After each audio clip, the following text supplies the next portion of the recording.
Picture this. You're walking home one evening. You're alone and the streets are empty. You walk a path you've walked 1,000 times. Suddenly, you spot a road you've never seen before. Maybe there's suddenly a cozy bridge crossing the large river that usually forces you to take a detour. Maybe there's a meandering path crossing a flowery meadow where there should be a construction site. Maybe you find that a tranquil alley has replaced the busy motorway in front of your home. The road looks completely different each time, but some things are always the same about it. It's short, it's peaceful, and it will grant you your deepest desire. Imagine that. Imagine that taking it will give you whatever you want most in life. Start on one end and reach the other.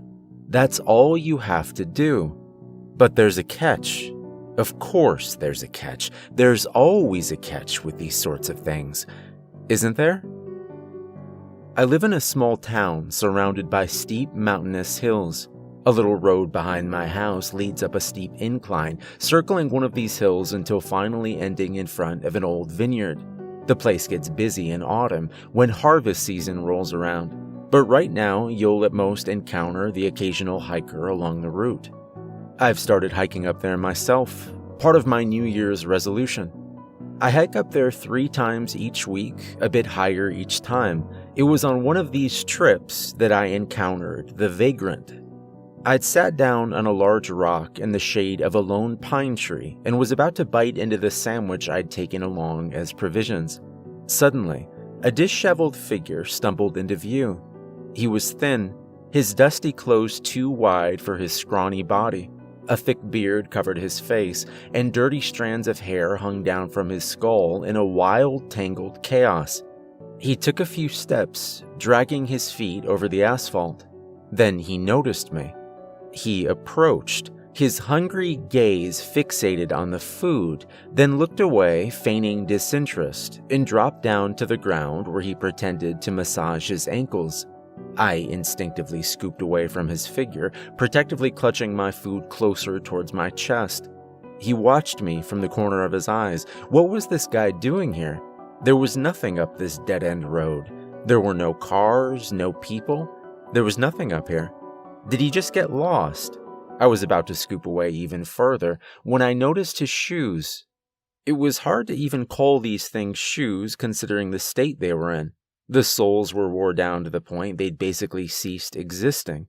His bare feet were clearly visible through the large gaps, coated in dirt, swollen, calloused.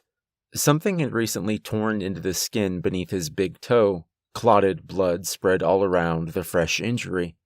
I instantly felt regret at how I'd reacted to the stranger a moment ago. All that suspicion and distrust. I cleared my throat. Hey, you want a bite to eat? I leaned slightly towards him and held out the piece of bread. His head snapped up, as if he'd just waited for his cue. "Oh, yes," he said with a raspy voice. "Yes, thank you, thank you."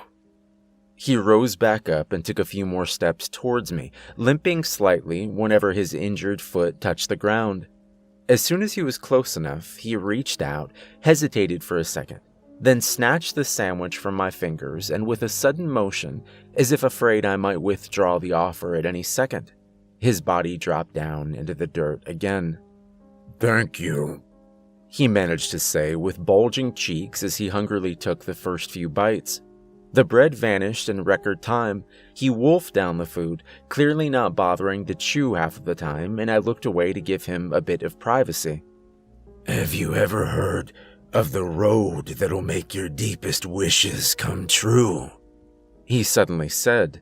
He was still chewing, but he'd slowed down enough to become a bit more intelligible. No, I answered with some hesitation. "Picture this. You're walking home one evening. You're alone and the streets are empty. You walk a path you've walked 1,000 times. Suddenly you spot a road you've never seen before." He paused to take another bite. I leaned closer, still slightly confused by the direction our conversation was taking. Was he just sharing some sort of hobo legend to repay me for the food? Maybe there's suddenly a cozy bridge crossing a large river that usually forces you to take a detour. He continued. Maybe there's a meandering path crossing a flowery meadow where there should be a construction site. Or maybe... He suddenly stopped and looked into the distance, his eyes unfocused. Maybe you find that a tranquil alley has replaced the busy motorway in front of your home. He shook his head and pulled himself out of whatever vision had suddenly haunted him. The road looks completely different each time, but some things are always the same about it. It's short, it's peaceful, and it will grant you your deepest desire. He looked down at the last few bites that remained of the sandwich. Imagine that. Imagine that taking it will give you whatever you want most in life. His fingers tensed against the bread, and a few crumbs of the crust fell to the ground. Start on one end and reach the other. That's all you have to do. He raised the last bite to his lips. But there's a catch. Of course there's a catch. There's always a catch with these sorts of things, isn't there? His mouth opened, and the sandwich disappeared. For a bit, he just sat there, silently chewing while I nervously tapped my fingers against my knees, waiting for him to continue. What's the catch? My voice finally broke the silence. I'd gotten more involved in his narration than I could have anticipated. He looked at me, then down at his now empty palms, as if waiting for more food to magically appear there. The catch, he mumbled. The catch, right. The catch is that you have to walk the road with your eyes closed. No blinking or peeking, no matter what. Doesn't sound so bad, right? It's such a short and straightforward route. How hard could it be to do this blind? His voice broke and he closed his eyes, rubbing the bridge of his nose. It seems so easy until you reach the middle of the road and the sounds come. A startling scream, as if some terrifying beast has appeared in front of you. Beautiful, angelic music beckoning you to look at its creator. The voice of a loved one who just passed away. No matter what you hear, keep your eyes closed. Or else what? Or else, well, it's said that... He stared down at the ground while one of his hands rubbed his injured foot. The wound had opened up again, and fresh blood was seeping over his soul. According to the legend, you'll be trapped on this road forever. Oh, sure, you'll reach the end, but then you take a turn and you take another, and suddenly you notice that you've stepped onto the road again. It looks different, but you can tell somehow. So you turn around and try to retrace your steps, but the path you just came from has suddenly changed. You stumble across it confused, and then you look down and notice that you're on the road again. His breathing grew louder and more rapid. His hands wildly motioned in the air in front of him. So then you start running and running, faster and faster, until your legs hurt and still you keep running. The landscape flies by, rapidly changing, but no matter how much it changes, there is one thing that always stays the same. You're on the road again. And again, and again, and you sink down exhausted, and when you wake up, you're back, and you walk for days and months and years, hungry and cold and tired, until you finally decide to end it all. So you do, and you feel yourself fade away, and you think you finally escaped, and then your eyes close and your breathing stops, and you grow cold, and then your eyes fly open, and you're back on the road. His voice had become more and more intense the longer he'd spoken. He was shaking. His eyes were staring into the distance again. I noticed that I'd grown equally tense. I rubbed my upper arm in an attempt to fight off that shivering feeling that had crept beneath my skin. Then I forced out a polite little chuckle. "Well, that's quite the story," I said. "Just one little hole. How could we ever find out what happens to those who open their eyes? If the story's true, they're trapped on that road forever, right? They'll hardly be able to tell anyone what happened, right?" Rationalizing the story in this way helped me get a grip of myself. He had told it quite convincingly, but in the end it was just some silly little legend. He nodded, then pulled his legs towards his body. "Yeah, you're right. I guess you're right." His head dipped forward and squeezed itself against his knees. "It was a car horn, you know." "What?" I said, unable to really grasp his sudden non sequitur. "No demonic voices, or angelic messages, or siren songs. Just a damn car horn. And I was sure I'd made it to the other end, and that I'd accidentally stumbled into the road. So I just... He fell silent. I stared at him, my mouth opening and closing as I struggled to find an appropriate answer to this strange outburst. Before I found the right words, he suddenly pulled his upper body away from his knees, shook his head, and let out a laugh. I'm sorry about that. I'm just tired. It's getting late." He stretched his legs and began standing up. "Well," he said, trying to get a sense of levity back into his voice, "what would you ask for if you ever stumbled on the road?" I don't know. Money, eternal youth? I guess I'm not really creative when it comes to this stuff." I gave him a smile. "What about you? What's your deepest desire?" He stared at the horizon, which was slowly turning orange from the setting sun. "Getting home," he said with a grave voice.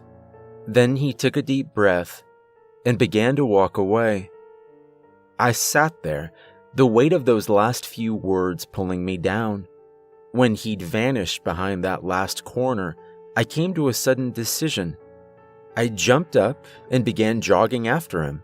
It felt wrong to just send him away like that. I was sure I still had a pair of sturdy shoes at home, shoes I never wore anyway. Might be the right size for him. Better than his current pair in any case. We'd passed the house anyway on the way down. I rounded the corner and stopped dead in my tracks. There should have been only one way to go. One single serpentine road taking a sharp turn to the right, clinging to the mountainside. Now, however, there was a second road branching off. It led straight forward through a calm patch of forest where there should have been nothing but empty air. I stepped closer. The vagrant story was still fresh on my mind. Picture this. You're walking home one evening. A fresh smear of blood, vaguely shaped like a footprint, was visible on the gravel of this new road. Clearly, this had been the way the stranger had taken. I stared ahead, now standing right at the start of the road. It seemed completely harmless. I could see the end just a few hundred steps in front of me. My deepest desire, and all it would take, was to walk this short distance. I closed my eyes and raised my left foot. The world seemed to freeze. I was still standing there, ready to take a step forward. Just one little step, and then I just have to keep walking for a minute or so with my eyes closed. How hard could it be? And still my foot refused to move, refused to take this first step. The picture of that bloody footprint kept coming back to my mind, being trapped on that road, walking and walking, through freezing nights and burning days, through hunger and thirst. Always walking, until the legs go out and you crumble to the asphalt and you die, only to wake up from death and start walking again. My deepest desire, just 60 seconds away. I couldn't do it. I opened my eyes, and the road was gone. My foot was raised over the abyss. The world had changed back to how it should be. I was standing right at the edge of a cliff, my foot raised into empty air. Just one step, and I'd end up as a shattered heap of bones down there. A sudden gust of wind shoved against my back, as if urging me to take this step. A few stones crumbled beneath my weight. I flung my arms around in panic, searching for something to hold on to. My foothold slipped. My knee buckled. I fell backward. My elbows painfully slammed against the ground.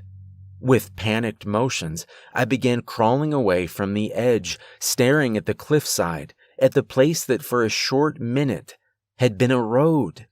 And then it reappeared, literally in the blink of an eye. 1 second it was gone and my eyelids fluttered shut, and when I opened them again, there it was along with the surrounding forest, as if it had never gone.